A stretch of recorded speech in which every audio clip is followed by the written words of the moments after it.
In 2015, an old Douglas transport sat at an aircraft conversion facility in Oshkosh, Wisconsin. Its wartime markings were gone.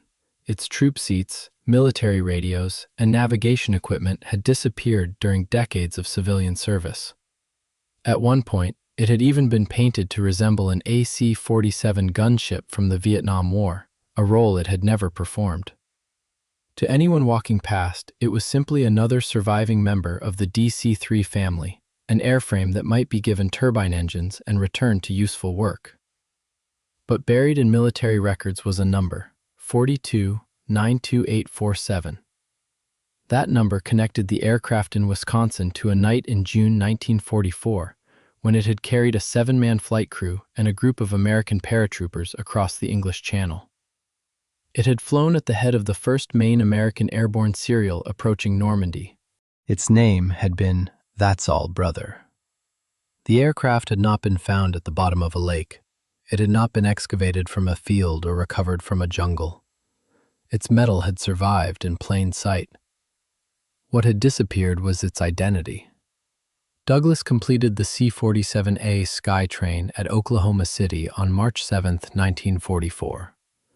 It was delivered to the United States Army Air Forces and sent across the Atlantic only weeks later. By the spring of 1944, it had joined the 87th Troop Carrier Squadron of the 438th Troop Carrier Group in England. The C-47 was the military transport developed from the DC-3. Its large cargo door, reinforced floor, and adaptable cabin allowed it to carry freight, tow gliders, evacuate casualties, or deliver paratroopers. Thousands were built, and hundreds would take part in the airborne phase of the Normandy invasion. But serial number 42-92847 was selected for a particular position. Lieutenant Colonel John Donaldson commanded the 438th Troop Carrier Group. He was commonly associated with another C-47 named Belle of Birmingham. For the coming mission, however, the lead aircraft needed specialized navigation equipment. The newer aircraft carried the systems required for that role. Its equipment included Rebecca, which was intended to detect signals from Eureka beacons placed on the ground by Pathfinder teams. It also carried other navigation aids to help the crew cross the channel in darkness and locate the release area. The technology did not guarantee that the formation would arrive at precisely the right point. It gave the crew additional information during a night operation in which even a small navigation error could separate aircraft from their intended release area.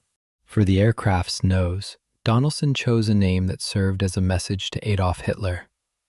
That's all, brother. The meaning was direct. The period of German control over Europe was approaching its end. Late on June 5, 1944, the aircraft stood at RAF Greenham Common. Donaldson was aboard as command pilot. Lieutenant Colonel David Daniel, commander of the 87th Troop Carrier Squadron, was also in the cockpit. The rest of the flight crew included co-pilot Barney Blankenship, navigators Robert Grossword and John Shallcross, crew chief Harry Chalfant, and radio operator Woodrow Wilson. Behind them, American paratroopers prepared to enter occupied France. The men aboard belonged to the 2nd Battalion of the 502nd Parachute Infantry Regiment, part of the 101st Airborne Division. Shortly before midnight, That's All, Brother began moving. It was Chalk 1 of Serial 7, the leading aircraft in a formation of 36 C-47s. More troop carrier serials would follow. Together, the main American airborne stream involved more than 800 transports carrying over 13,000 paratroopers from the 82nd and 101st Airborne Divisions. The scale of the formation later encouraged a simple description. That's All, Brother was often called the first aircraft of the D-Day invasion. That description requires one important qualification. It was not the first Allied aircraft to reach Normandy that night. Pathfinder C-47s had gone ahead of the main formation. Their teams were supposed to mark the drop zones and establish the Eureka beacons that aircraft such as That's All, Brother would attempt to follow. What serial number 42-92847 led was the first main American airborne serial behind those Pathfinders. The difference does not reduce its importance. It defines it more accurately. Donaldson's aircraft crossed the southern coast of England and continued over the Channel. Behind it, the formation extended into the darkness. The lead crew carried the responsibility of holding the route and reaching the release area for the transports following them. As the formation approached Normandy, the expected beacon indication did not appear as planned. The crew continued using the navigation information still available. The aircraft descended for the drop. Shortly before 1 in the morning on June 6th, the signal inside the cabin changed. The paratroopers moved through the open door and disappeared into the night over France. Surviving accounts differ on exactly where this particular stick landed. What is certain is that That's All Brother reached Normandy, released its paratroopers, and led the first serial of the main airborne force through the opening hours of D-Day. The aircraft survived the invasion. That survival would eventually make its disappearance possible. After Normandy, the C-47 continued flying. It served during Operation Market Garden, when Allied airborne forces attempted to seize bridges in the Netherlands. It took part in the winter supply effort associated with Bastogne. In March 1945, it flew during Operation Varsity, the large airborne crossing of the Rhine. Then the war ended. The aircraft returned to the United States in August 1945. Like many military transports, it passed into civilian hands. Its usefulness did not end when its combat service ended. That was one of the strengths of the DC-3 family. An airframe built for war could be adapted for freight, passenger service, training, or specialized commercial work. Engines could be changed, cabins could be rebuilt, radios could be replaced, paint schemes and registration numbers could be applied, removed, and applied again. Those changes kept aircraft flying. They also made individual histories harder to see. Over the following decades, serial number 42-92847 moved through a series of owners. Its military markings vanished. Its wartime interior was removed or altered. Its civil registration changed. The name That's All Brother no longer appeared on the nose. Eventually, it was presented in markings associated with an AC-47 gunship. To a visitor, it appeared to represent a Vietnam-era combat aircraft. Nothing on its surface revealed that it had once flown at the head of an airborne formation bound for Normandy. The physical aircraft had survived. The story attached to it had not. Around 2007, Matt Scales began investigating a historical account connected to John Donaldson. Working with historian Ken Tilley, he examined the history of the 438th Troop Carrier Group at the Air Force Historical Research Agency. They found Donaldson's name. They also found the serial number of the aircraft he had led on D-Day, 42-92847. An aircraft's serial number can survive changes that erase almost everything else. Nose art can be painted over, military insignia can be removed. A civil operator can rebuild the interior and assign a new registration. But manufacturer records, Army Air Forces documents, ownership files, and data plates can preserve a trail. Scales and Tilley followed that trail from the military serial to later civil records. The number led them to an aircraft registered as N88874 and eventually to a surviving airframe in Arizona. At first, the researchers believed they had located Belle of Birmingham, the aircraft most commonly associated with Donaldson. They had found the correct airframe, but they had attached the wrong wartime name to it. Donaldson had long been associated with Belle of Birmingham, and that familiar connection initially led the researchers to the wrong name. The decisive evidence came from wartime film. Footage made on June 5, 1944, showed the aircraft before the invasion. The tail number could be connected with the nose art visible on the same machine. The serial was 42-92847. The name was That's All Brother.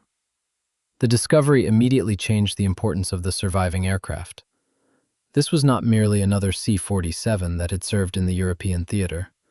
It was the actual airframe that had occupied the lead position in Serial 7. The documentary trail was checked against civil ownership records, placards, and data plates on the aircraft itself. The evidence connected the machine then in civilian service to the military transport seen in the wartime footage. But by the time the identification became clear, the aircraft had moved again. It had been sold to Basler Turbo Conversions in Oshkosh. Basler's work was not ordinary scrapping. The company specialized in turning aging DC-3 airframes into BT-67 turbine transports. The process gave old aircraft new engines, updated systems, and the ability to continue performing demanding work in the modern world. For many DC-3s, that conversion represented another form of survival. For That's All, Brother, it presented a different problem. A BT-67 retained the ancestry of the DC-3, but the conversion involved major changes. Turboprop engines replaced the original radial engines. Systems were modernized. The airframe and external form were altered to serve a new operational purpose. The resulting aircraft could remain useful for years, but it could no longer be returned convincingly to the form of the C-47 that led the main D-Day airborne stream. The conflict was not between preservation and destruction. It was between two different kinds of survival. One future would preserve an old Douglas airframe as a modern working transport. The other would preserve its identity as That's All, Brother. Only one future could retain its wartime form. The Commemorative Air Force entered discussions to acquire the aircraft. Basler agreed to sell it, but the organization had to raise the money needed to secure the airframe and begin restoration. In June 2015, the discovery was announced publicly. The response was immediate. The fundraising campaign collected approximately $75,000 in its first 48 hours.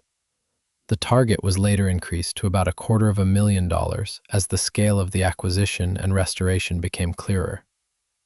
The campaign was not offering supporters a completed museum aircraft. It was asking them to purchase an opportunity.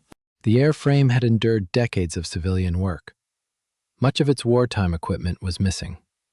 Its cabin no longer represented a troop carrier. Corrosion would have to be located and addressed. Engines, controls, systems, and structure would all have to meet the requirements of an aircraft expected to fly again. The Commemorative Air Force later said the aircraft had been only weeks away from irreversible conversion. Whatever the exact schedule, the practical result was clear. Once the BT-67 work began, returning the aircraft to its C-47 appearance would become far more difficult. The Commemorative Air Force completed the purchase before that happened. The most important turning point in the recovery was not a dramatic lift, a first engine start, or a flight from a runway. It was a change in ownership. Before the sale, the aircraft's future lay in modernization. After the sale, its future lay in restoration. The name had been recovered on paper. Definition. Now the aircraft had to be rebuilt around it. Inspection revealed that the work would extend far beyond new paint. Corrosion affected areas of the airframe, and many of its systems required attention after years of use and a long period without flight. Components had to be removed, examined, repaired, replaced, or rebuilt. The restoration team faced two standards that could not be separated. The aircraft had to be historically convincing. It also had to be safe. An operating restoration cannot preserve every old part simply because that part is old. Anything that could no longer perform safely had to be repaired or replaced. At the same time, volunteers and specialists searched for the items civilian service had removed. Radios, navigation units, troop carrier fittings, and interior details were gathered, restored, or recreated. The cabin was returned toward the appearance of a wartime transport rather than a later commercial aircraft. The exterior required the same kind of judgment. Modern restorations often emerge with surfaces cleaner and markings more precise than anything produced under wartime pressure. But the invasion stripes applied before D-Day were recognition markings painted quickly across large numbers of Allied aircraft. The restoration team studied wartime photographs and film. The intention was not to make the aircraft look neglected. It was to avoid making its 1944 appearance unrealistically perfect. The stripes were recreated with the uneven character of markings applied for an urgent operation. By the time the aircraft was ready for its first flight, the Commemorative Air Force reported more than 22,000 hours of restoration work. More than 3,000 people and organizations had supported the effort in some form. Those numbers measured more than labor. They showed how much work was required to reverse decades of gradual change. On January 31st, 2018, That's All Brother returned to the runway at Whitman Regional Airport in Oshkosh. The aircraft had not flown for nearly 10 years. Its engines started, the systems were checked, it moved under its own power and accelerated along the runway. Then the C-47 lifted into the air. The first flight did not mean that every historical detail was complete. Interior work, equipment installation, and interpretation continued. But the central mechanical question had been answered. The airframe was no longer simply an object saved from conversion. It was an operating aircraft again. Its future had changed once more. The original objective had been to prevent serial number 42-92847 from becoming unrecognizable as a wartime C-47. With the aircraft flying, the project could attempt something more ambitious. It could return the machine to Normandy. In 2019, That's All Brother joined other restored transports for a journey across the North Atlantic. The route was divided into stages through Canada, Greenland, Iceland, and Scotland, following a northern path suited to aircraft with the range of the DC-3 family. The flight was not a recreation of the wartime operation. The crews worked under modern procedures, and the commemorative formation was far smaller. It was a return to Normandy, not a repetition of the mission. But the airframe was the same. 75 years after it had departed Greenham Common as Chalk 1 of Serial 7, serial number 42-92847 returned to Britain and crossed toward Normandy again. This time, its identity was visible. The invasion stripes had returned to the wings and fuselage. The wartime message was once again painted on the nose. That's all, brother. In 2024, the aircraft crossed the Atlantic again for the 80th anniversary of D-Day. After the commemorations, it returned to the United States and continued operating with the Commemorative Air Force's Central Texas Wing in San Marcos. Today, it is not preserved as a silent shell behind barriers. It remains a flying, historic aircraft. Visitors can enter a cabin arranged to recall its troop carrier role. They can see the equipment and markings that explain why this particular C-47 mattered. When maintenance, weather, and operating conditions permit, the aircraft still leaves the ground. The restoration did not reverse time. Not every component is the one installed by Douglas in 1944. Decades of civilian service cannot be erased, and an airworthy aircraft must contain repairs, replacements, and modern safety equipment. At Oshkosh, the aircraft had appeared to be an anonymous old member of the DC-3 family, waiting to become something else. Its history existed in scattered records, ownership files, data plates, and wartime film. Researchers recovered the number. The number recovered the name. The purchase preserved the aircraft's historical form. And more than 22,000 hours of work returned that form to the sky.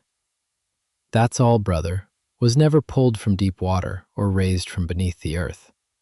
Its recovery happened through documents, fundraising, engineering, and thousands of individual decisions. The aircraft had been visible all along.